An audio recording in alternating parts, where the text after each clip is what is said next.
तुकाराम माऊली ज्ञानेश्वर महाराज की जय। जगद्गुरु तुकाराम महाराज की जय। शांती ब्रह्म एकनाथ महाराज की जय। सद्गुरु जोग महाराज की जय। आहुस्त्वामृषया सर्वे देवर्षिर्नारदस्तथा असितो देवलो व्यासः स्वयं चैव ब्रवीषि मे। भगवंताच्या कृपेने सर्व संतांच्या आशीर्वादाने पुण्यसलीला इंद्रायणी मातेच्या पावन तीरावर संजीवन समाधिस्थ ज्ञानोबारायांच्या या पवित्र अशा अलंकापूर नगरीमध्ये वारकरी शिक्षण संस्था आणि आळंदी देवस्थाने यांच्या माध्यमातून सुरू असलेली आपली ही नित्याची ज्ञानेश्वरी प्रवचन सेवा सेवेकरता उपस्थित सर्व भाविक भक्त श्रोते सज्जन माता भगिनी सर्वांच्या चरणी वंदन करून आपण सर्वांनी मिळून ही चिंतन सेवा या ठिकाणी करायची आहे। भगवान श्रीकृष्ण परमात्मा अर्जुनाचं निमित्त करून दिव्य असा गीतेचा उपदेश करतात आणि तो गीतेचा उपदेश ज्ञानेश्वर महाराजांनी ज्ञानेश्वरीच्या माध्यमातून आपल्याला सांगितलेला आहे। भगवान श्रीकृष्ण परमात्म्याची शब्दरूपी कृपा अर्जुनांच्यावर झालेली आहे आणि म्हणून अर्जुनांनी भगवंताचं वर्णन केलेलं आहे। भगवान परमात्म्याला अर्जुन म्हणतात, आपण परम ब्रह्म आहात, परम ब्रह्म परम धाम पवित्रम परमम भवान पुरुषम शाश्वतम दिव्यम आदि देवम अजम विभू। तुम्ही परब्रह्म आहात। जरी तुम्ही माझ्या रथावर बसलेले असले, जरी तुम्ही माझ्यासारखे दिसत असले तरी सुद्धा तुम्ही आमच्यासारखे नाही। हा बाहेरचा आवाज वाढवा जरा। तेव्हा भगवान श्रीकृष्ण परमात्म्याला अर्जुन भगवंताचं स्वरूप सांगतात, आपण साक्षात परब्रह्म स्वरूप आहात, परम धामरूप आहात, दिव्य असं तुमचं शरीर आहे, तुम्ही सर्व व्यापक आहात। तेव्हा अर्जुन हे बोलतात। बोलल्यानंतर अर्जुन महाराज त्या ठिकाणी प्रमाणसुद्धा सांगतात बरं का। कोणतंही बोलणं असेल तर त्याला मजबूती येते प्रमाणामुळे। प्रमाणाशिवाय मनुष्याने बोलू नये असं म्हटलंय। नाही प्रतिज्ञा मात्रेन वस्तुसिद्धी किंतु लक्षण प्रमाणाभ्याम। वस्तूची सिद्धी जी आहे ती केवळ प्रतिज्ञा करून होत नाही, लक्षण सांगावं लागतं आणि प्रमाण सांगावं लागतं। तेव्हा भगवान परमात्म्याला अर्जुन म्हणतात, तुम्ही परब्रह्म आहात, परमधाम आहात, दिव्य आहात, व्यापक आहात, परंतु हे मी बोलतोय असं नाही, याला प्रमाणसुद्धा आहे आणि प्रबल प्रमाण द्यावं लागतं। प्रमाण सांगत असताना असं प्रमाण द्यायचं की ते प्रमाण खंडित नाही झालं पाहिजे, आहे की नाही? नाहीतर प्रमाणा वाचून बोलून काय उपयोग आहे? प्रमाणा वाचून काय सांगशी कहाणी। गुरुवर ही गोष्ट सांगत असतात।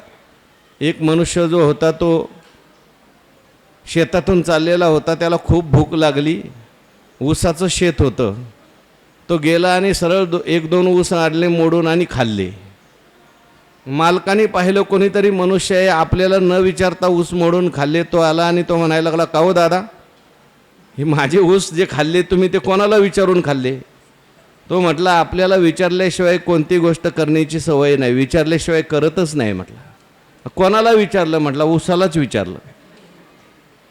म्हणजे ऊस बोलला का तुझ्याबरोबर? म्हटला बोलला। काय बोलला? तो म्हटला, मी म्हटलं अरे अरे ऊसा। तो म्हटला, काय म्हणतोस भल्या माणसा, खाऊ का एक दोन? तो म्हटला, खा दोन चार, आणि म्हणून मी दोन ऊस खाल्ले। आता हे प्रमाण बरोबर आहे का? मग तो मनुष्यसुद्धा हुशार होता, तो शेती करत होता, बैलाला हाणण्याकरता त्याच्या हातामध्ये आसूड होता, त्या आसूडाला कोरड्या म्हणतात। तो म्हणायला लागला त्या ठिकाणी, अरे अरे कोरड्या, काय म्हणतोस थेरड्या, ह्याला हाणू का दोन तीन? म्हटला हाण पाच सहा म्हणजे, आणि त्याला पाच सहा कोरडे त्याने मारले। दृष्टांत संपला। कशा करता? प्रमाणा वाचून काय सांगशी कहाणी। आपण जे सांगतोय त्याला काहीतरी प्रमाण पाहिजे। अंदाजे काही सांगू नये, कल्पित काही सांगू नये। आपल्या बोलण्याला प्रमाण काय? आज आपण बोलतो आणि लोक ऐकतात. का बोलतात? आम्ही ज्ञानेश्वर महाराजांचं सांगतो, तुका म्हणे म्हणतो म्हणून. उद्या जर मी म्हणायला लागलो, मी म्हणे, लोक म्हणतील तू म्हणे जा घरी तुझ्या. आम्हाला तुझं ऐकायचं नाही, ज्ञानेश्वर महाराजांचं ऐकायचं. जोग महाराजांचा आपण दृष्टांत ऐकतो. इथे वैकुंठवासी मारुती बाबा गुरव ज्ञानेश्वरी सांगायचे. पूर्ण ज्ञानेश्वरी किती वेळा सांगितली? 25 वेळा पूर्ण ज्ञानेश्वरी इथे मंदिरात सांगितली. आणि ऐकण्याकरता जोग महाराज यायचे. तेव्हा एकदा सहज मारुती बाबांच्या तोंडातून सहज गुरव मारुती महाराज गुरव सहज तोंडातून निघून गेलं, ज्ञानेश्वर महाराजांनी असं लिहिलंय पण मला असं वाटतं. हे जोग महाराज रागवले, म्हटले मारुती तुला काय वाटतं ते घाल चुलीत, ज्ञानेश्वर महाराजांनी काय लिहिलंय ते सांग. कशाकरता सांगतोय? प्रमाण पाहिजे. अर्जुन महाराजांनी सांगितलं देवा तुम्ही परब्रह्म आहात, परमधाम आहात, पवित्र आहात, दिव्य आहात, शाश्वत आहात, व्यापक आहात, हे ठीक आहे, परंतु याला प्रमाण काय? अर्जुन महाराज हुशार होते. ते म्हटले देवा मी सांगतोय म्हणून नाही, कोणी कोणी सांगितलंय तुम्हाला मी प्रमाण सांगतो. आहुस्त्वाम ऋषया सर्वे देवर्षी नारदस्तथा असितो देवलो व्यास स्वयं चैव ब्रवीषि मी. कोण कोण म्हणतंय? पहिली गोष्ट म्हणजे अनेक ऋषी सांगतात. सर्वे ऋषयाः तथा देवर्षी नारदः आसितः देवलः व्यासः स्वयं चैव ब्रवीषि मे.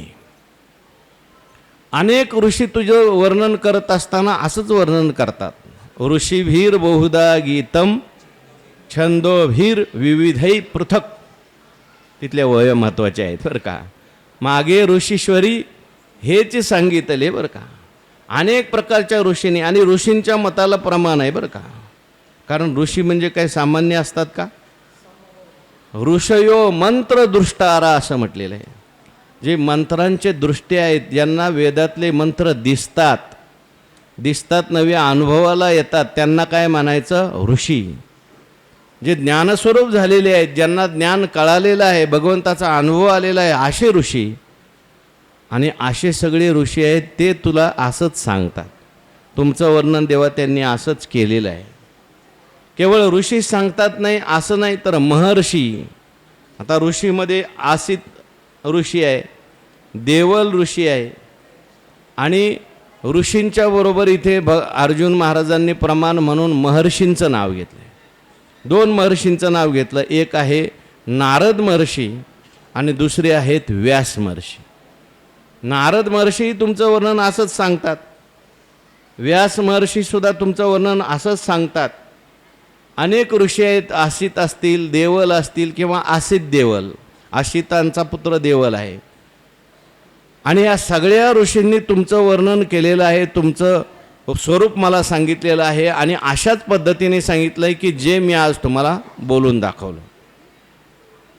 म्हणजे ऋषी जे सांगतात, हे ऋषी जे आहेत हे वेदातलं प्रमाण आहे. ऋषींना सगळे वेद माहिती आहेत, आणि म्हणून वेदसुद्धा सांगतो असा त्याचा अर्थ होतो. नारद महर्षींसारखे ऋषी जेव्हा बोलतात तेव्हा नारद महर्षी म्हणजे भक्तीचे आचार्य आहेत. म्हणून भक्तिशास्त्राचे आचार्य असणारे नारद महर्षी ते सुद्धा हेच सांगतात.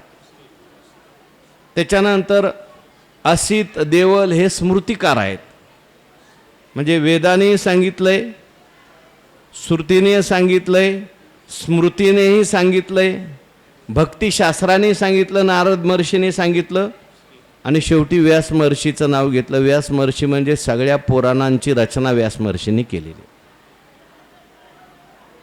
म्हणून महाभारती जे नाही ते नोहेची लोकी त्रयी येणे कारणे म्हणपे पाही व्यासोश्चिष्ट जगत्रय. व्यास म्हणजे काही सामान्य नाहीत बरं का. नमोस्तुते व्यास विशाल बुद्धे, असे असणारे व्यास महर्षी, त्यांनी सुद्धा तुमचं वर्णन आम्हाला अशाच पद्धतीने करून सांगितलं आहे. म्हणजे मी जे बोलतोय त्या बोलण्याला प्रमाण आहे. मी माझ्या मनाचं बोलत नाही. जे वेदात सांगितलंय, जे श्रुतीत सांगितलंय, जे स्मृतीत सांगितलंय, जे पुराणात सांगितलंय, ह्या पुराणाच्या, श्रुतीच्या, स्मृतीच्या कर्त्यांनी जे सांगितलंय, काय सांगितलंय? तुम्ही परब्रह्म आहात, तुम्ही परमधाम आहात, तुम्ही पवित्र आहात, तुम्ही व्यापक आहात, तुम्ही दिव्य आहात आणि तुम्ही शाश्वत आहात, हे त्या ऋषीमुनींनी सांगितलंय. बरं, आता यांनी सगळ्यांनी सांगितलंय, आणखीन शेवटचं तुम्हाला प्रमाण सांगतो, सगळ्यात मोठं प्रमाण.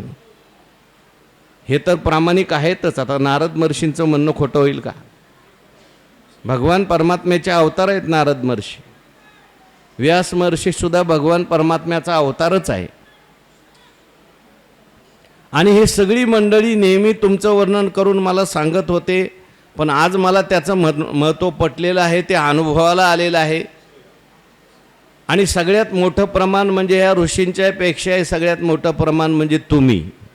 स्वयं चैव ब्रवीषी मे, तुम्ही सुद्धा मला असंच सांगितलेलं आहे.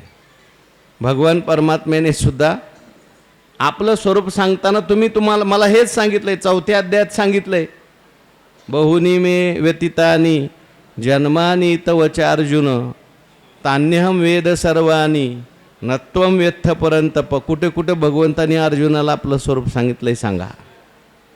न जायते म्रियते वा कदा, 2ऱ्या अध्यायात सांगितलंय. भगवान परमात्मा अर्जुनाला म्हणतात, बाबा मला जसं समजतोय तसा मी नाही. तुका म्हणे नवे दिसतो मी तैसा. माझं स्वरूप तुला मी समजून सांगतो म्हणून अनेक ठिकाणी 1ल्या अध्यायापासून आता 9 अध्याय झाले आपले. मया ततमिदं सर्वं जगदव्यक्तमूर्तिना मत्स्थानी सर्वभूतानी न. हा, तिथल्या ओव्या सांगा मला एखादी त्यातली असेल तर. भगवंताचं स्वरूप भगवंतानी सांगितलेलं आहे, अनेक ठिकाणी सांगितलंय. माझं स्वरूप जे आहे ते व्यापक आहे, नित्य आहे, पवित्र आहे. कितीतरी ठिकाणी सांगितलंय. गतिर्भरता प्रभू साक्षी निवास शरणम सुहृत. काल आपण ओवी म्हणून आलो, हे चराचर आगवे प्रकृती आता साठवे ते सिनली जेत विसवे ते परमगती मी. ऐसा जो समर्थू तो मी जगाचा. कोण सांगतंय? मीच सांगतोय, भगवानच सांगतायत. जो मज होय अनन्य शरण त्याचे निवारी मी जन्म मरण. प्रत्येक अध्यायात सांगितलंय. समोहम सर्वभूतेषु सांगितलंय. अनेक अध्यायात, प्रत्येक 9व्या अध्यायात आहे, 7व्या अध्यायात आहे, 5व्या अध्यायात आहे. आपलं स्वरूप आपल्याला श्लोकापेक्षा ओव्यात सांगायचं आहे. ते ओवे मला काही आठवत नाहीत. तेव्हा ओव्यात अनेक ठिकाणी भगवंताने आपलं स्वरूप सांगितलंय. मी व्यापक आहे, मी पवित्र आहे, मी त्या ठिकाणी दिव्य आहे. जन्मकर्मच मे दिव्यम. हो, मी जरी असलो तरी माझं जन्म आणि कर्म दिव्य. तिथल्या ओव्या सांगा. अहो कुठले तरी सांगा ना, कमीत कमी एखादी ओवी. हां, आता बाहेर मिया कोंदले जगळ निखिळ माझेची ओतले. कर्म आडाले जे मीचे नाही म्हणते. सुवर्णाचे मणी केले सोन्याचे सुती ओविले. हां, त्यामुळे तैसे मी जग धरले सभाय अभ्यंतरी. सगळीकडे भगवंत कशा करता मी सांगतोय. स्वयं चैव ब्रवीषी मे. देवा ऋषींनी सांगितलं, नारद महर्षींनी सांगितलं, व्यास महर्षींनी सांगितलं, आणि सगळ्यात मोठं प्रमाण म्हणजे तुम्ही सांगितलं. आता खोटं ठरेल का ते? म्हणून देवा तुमचं जे व्यापक स्वरूप आहे ते आता मला कळालेलं आहे. अरे बाबा, तुला आता कळालं पार 9व्या 10व्या अध्यायात, मागे नाही कळालं. मागे का नाही कळालं? तर अर्जुन त्याचं कारण सांगतात. का नाही कळालं? तुमची कृपा जोपर्यंत होत नाही तोपर्यंत कळत. ऐकतो आपण सगळं, पण ऐकून बदल का होत नाही? ऐकून अनुभव का येत नाही? ऐकून अजून आनंद का वाटत नाही? अजून दुःख का जात नाही? का? काहीतरी कुठं देवाची कृपा कमी पडते, ज्ञानोबाऱ्यांची कृपा कमी पडते, असंच म्हणावं लागतं ना. मग अर्जुन महाराजांनी ते कबूल केलंय, आपल्याला ते मानावंच लागतं. म्हणून भगवान परमात्म्याला अर्जुन म्हणतात, पै आणि कही एके परी ये प्रतीतीची येतसे थोरी जे मागे ऐशेची ऋषीश्वरी सांगितले तू ते. पै आणि केही एके परी ये प्रतीतीची येतसे थोरी. म्हणजे आता मला जो अनुभव आलेला आहे त्याचं महत्त्व आणखीन एका गोष्टीमुळे मला वाटतंय. आता मला तुझं स्वरूप कळलंय. कसं कळलंय? मागच्या ओळीमध्ये बघा, तू या यंत्राशी सूत्री, तू जीवकलेची अधिष्ठात्री, तू ब्रह्मकटाह धात्री, हे कळले पुढे. या कालरूपी यंत्राचा सूत्रधार तू आहे. मियाची नियामिला साता, काळूग्रास तसे भूता, ये म्हणिया गते पंडूसुता सकळे जायचे. काळ सुद्धा भगवंताच्या हातात आहे बरं का. देवाने सांगितल्याशिवाय काळ सुद्धा त्या ठिकाणी भूतांना ग्रासू शकत नाही. कालचक्र फिरतंय, परंतु याचा सूत्रधार कोण आहे? परमात्मा आहे. संपूर्ण त्या ठिकाणी या जीवकलेची अधिष्ठात्री म्हटले. म्हणजे हे जीव जो आहे, सगळे जीव आहेत, त्या सगळ्या जीवांचं अधिष्ठान, सर्वांचे जे अधिष्ठान, तेची माझे रूप पूर्ण, परे होनी परते घर, तेथे राहू निरंतर. सर्व जीवाचं अधिष्ठान आहे. कोण आहे? परमात्मा आहे. जीव ही कला आहे. कला थोड्या वेळ निर्माण होते आणि नंतर कला काय होते? नष्ट पावते. परंतु या कलेचं अधिष्ठान परमात्मा नित्य आहे. तो परमात्मा आहे. आणि म्हणून भगवान परमात्म्याला अर्जुन महाराज म्हणतात, पै आणि काही एके परी, आणखीन एका प्रकाराने, ये प्रतितीची येतसे थोरी. या अनुभवाचं महत्त्व मला वाटतंय. कोणत्या प्रकाराने वाटतंय? जे मागे आयशेची ऋषीशरी सांगितले तुते. मागं सुद्धा अनेक ऋषींनी तुझ्याबद्दल मला असंच सांगितलं होतं. मागं म्हणजे कधी? मागं म्हणजे अगोदरच्या जीवनामध्ये अनेक ऋषी मुनी सगळे पांडवांच्याकडे येत होते बरं का. अगदी हस्तिनापूरमध्ये असताना सुद्धा सगळे ऋषी येत होते. त्याच्यानंतर हे वनवासात गेले तेव्हासुद्धा सगळे ऋषी यांच्याबरोबर गेले. अनेक लोक चांगले चांगले यांच्याबरोबर. का ऋषी येत होते? त्याचं कारण यांच्याबरोबर देव होता बरं का. आणि जिथं देव असेल, द्वारकेचा राणा भगवान परमात्मा यायचे. आणि भगवान परमात्मा जिथे असतील तिथे जसं सुगंध असतो तिथं भुंगे येतात, त्याप्रमाणे भगवान परमात्मा जिथे आहे तिथे आजूबाजूला ऋषीमुनी सगळे यायचे. पांडव हे सगळे भगवत भक्त होते. आणि म्हणून जरी वनामध्ये गेले तरी सगळे ऋषी मुनी त्यांना भेटायला येत होते. आणि हे सुद्धा ऋषीमुनींना भेटायला जात होते. आणि गेल्यानंतर मग किंवा ऋषीमुनी आल्यानंतर, आता ऋषीमुनी आल्यानंतर दुसरं काय होणार आहे? कीर्तन, प्रवचन, भजन. आता नारद महर्षी आले. या नारद महर्षी, चला भजन सुरू करू, प्रवचन करा. मग ऋषीमुनी प्रवचनामध्ये भगवंताचं महात्म्य सांगतच होते ना. अर्जुन महाराज म्हणायला लागले, मागे ऋषीश्वरी, जे मागे आयसेची ऋषीश्वरी सांगितले सुती तुते. तुला ऋषींनी मागं असंच सांगितलं होतं, तुझ्याबद्दल आम्हाला असंच सांगितलं होतं, तुझं स्वरूप कसं आहे हे आम्हाला ऋषींनी सांगितलं होतं. कधी? अगदी लहानपणापासून आमच्याकडे ऋषीमुनी येत होते. पांडवांच्याकडे ऋषीमुनी येत होते. व्यास महर्षी तिथंच होते. नारद महर्षीसुद्धा येतच होते. आणि ह्या सगळे ऋषी किंवा हे वनवासात गेल्यानंतर तिथे गेल्यानंतर ऋषींनी सत्संग केला की हेच सांगितलं आहे. काय सांगितलं होतं ऋषींनी? तुझ्या संबंधाने हा जो आहे तुमच्याकडे येतोय, याला तुम्ही सामान्य समजू नका. हा परब्रह्म आहे. हा त्या ठिकाणी परमधाम आहे. जगामध्ये पवित्र जर काय असेल तर हा कृष्ण परमात्मा आहे.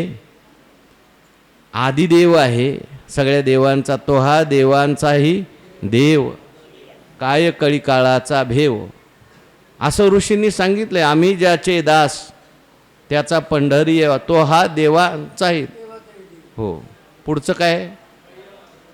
वेद जया गाती, श्रुती म्हणती नेती नेती, तुका म्हणे निज, रूपडे हे तत्व बीज. असं कोणी सांगितलंय? तुका म्हणे ज्याते सनकादिक ध्यात, ते आमचे दैवत पांडुरंग. म्हणून ऋषीश्वरांनी सगळ्यांनी सांगितलंय, जे मागे आयशेची ऋषीश्वरी सांगितले तुते. अनेक ऋषीमुनींनी मागे हे सांगितलंच होतं, पण ते सांगितलेलं जे आहे ते पटलं नव्हतं. आता पटलं, अनुभवाला आलं नव्हतं. म्हणून पुढे बोलतात, परितया सांगितलं याचे जे साचपण, परितया सांगितलं याचे साचपण, ते आता माझे देखतासे अंतकरण, जे कृपा केली आपण म्हणून देवा. त्यांनी जे सांगितलं त्याचा खरेपणा, त्याचा अनुभव, त्याचं सत्यत्व आता मला पटायला लागलं. का? आता तुम्ही कृपा केली म्हणून. देवाची कृपा झाली नव्हती, शब्द कृपा केली. तुम्ही सांगितलं आणि त्या शब्दाच्या द्वारे मला तुम्ही कृपा केली, आणि कृपा केल्यामुळे आता तुमचं स्वरूप जे आहे मला कळायला लागलं. तुम्ही परब्रह्म स्वरूप आहात, परमधाम स्वरूप आहात. मागे सांगितलं नव्हतं का ऋषीमुनींनी? सांगितलं होतं. अनेक वर्ष प्रवचन ऐकतोय, पण खरं वाटलं नव्हतं, अनुभव आला नव्हता. ऐकत होतो, पण ऐकून सुद्धा अनुभव का आला नाही? त्याचं कारण अर्जुन म्हणतात, तुमची कृपा झाली नव्हती. आज तुमची कृपा झाल्यामुळे जे ऋषींनी सांगितलं माझ्या लक्षात आलं की ते आपल्याला सांगत होते ऋषीमुनी, ते खरं होतं. भगवान परमात्मा हे सांगत होते, पटत नव्हतं.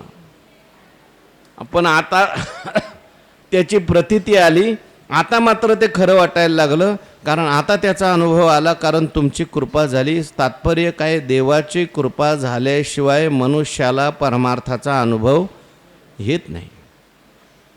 म्हणून देवाची कृपासुद्धा होणं फार महत्त्वाचं आहे. नुसतं ऐकलंय आपण, खूप ऐकतोय, ऐकून ऐकून हा तुम्ही म्हणाल मग कृपा कशाने होईल? कृपा ऐकूनच होईल.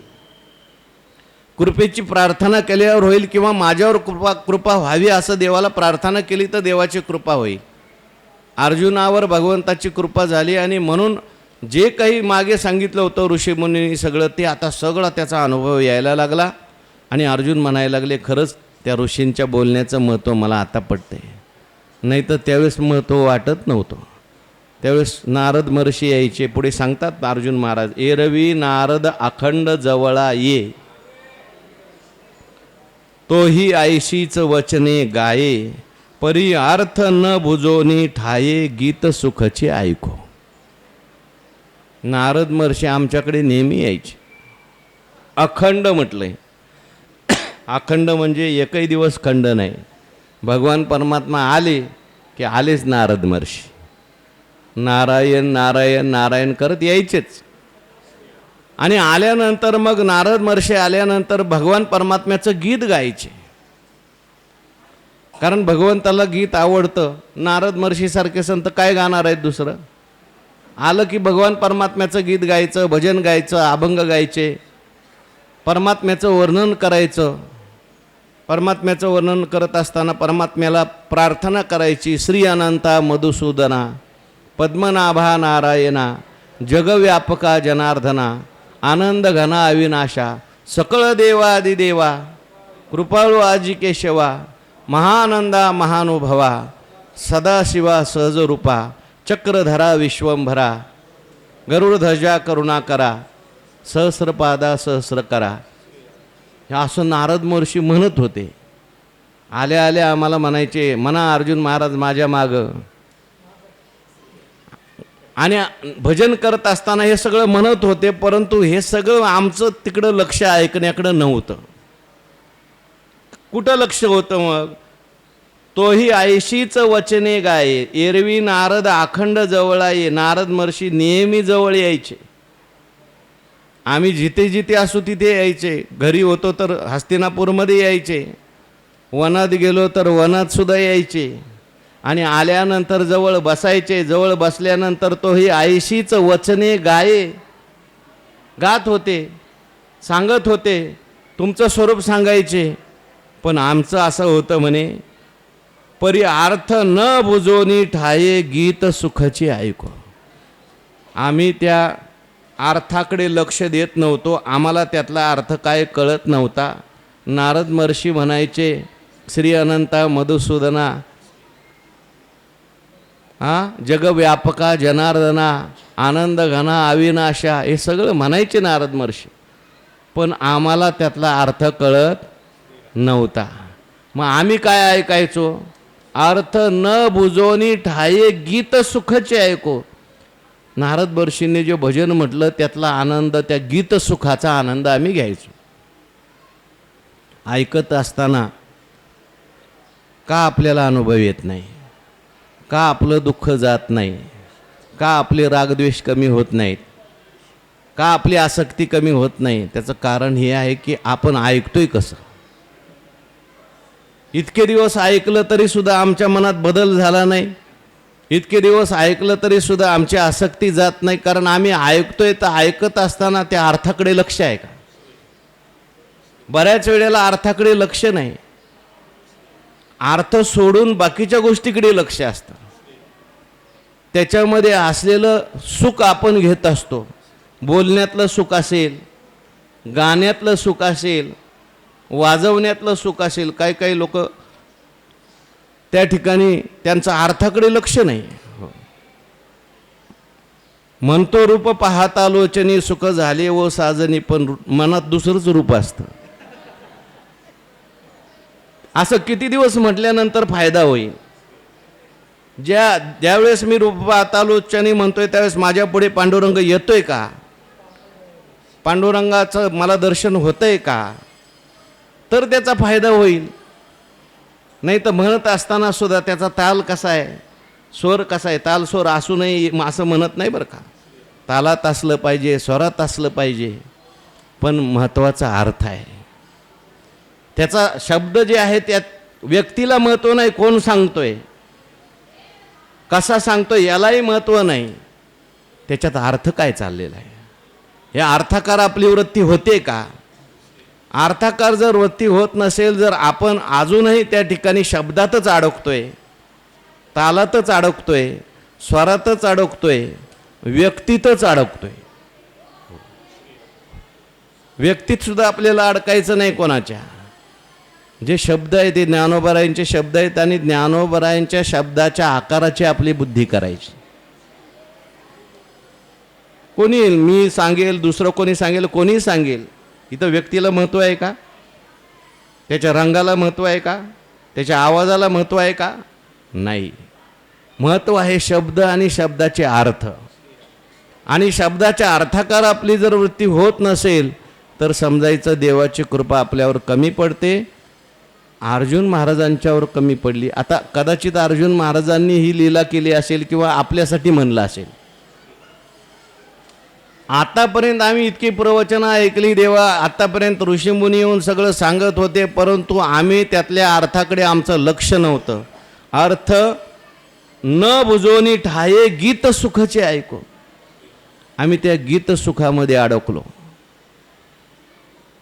आम्ही त्या स्वरात अडकलो, तालात अडकलो, त्या वर वाटणाऱ्या शब्दातच अडकलो.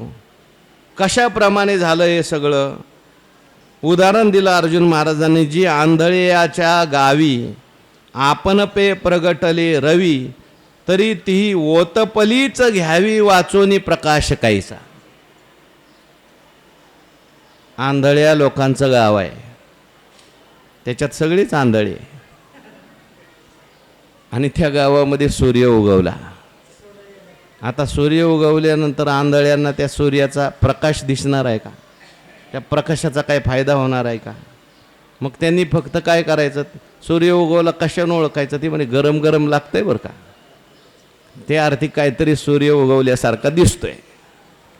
त्यांना सूर्य अजून खरा कळला का? म्हणून आंधळ्याचे गावी आपण पे प्रगटले रवी. स्वतःहून तिथं सूर्य प्रगटलेला आहे. परी तीही ओतपलीच घ्यावी. त्यांनी फक्त त्या सूर्याचं ऊनच अंगावर घ्यावं. वाचूनी प्रकाशू कैसा. त्यांना त्यातला प्रकाश कसा काय घेता येईल? प्रकाशाचा आनंद त्यांना घेता येणार नाही, कारण ते आंधळे आहेत.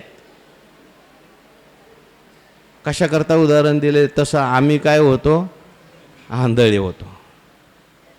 आणि वास्तविक पाहता तुमच्या संबंधाने नारद महर्षी असतील, व्यास महर्षी असतील, त्यांनी सांगितलेलं जे तुमचं कथन होतं ते सूर्यासारखं आहे.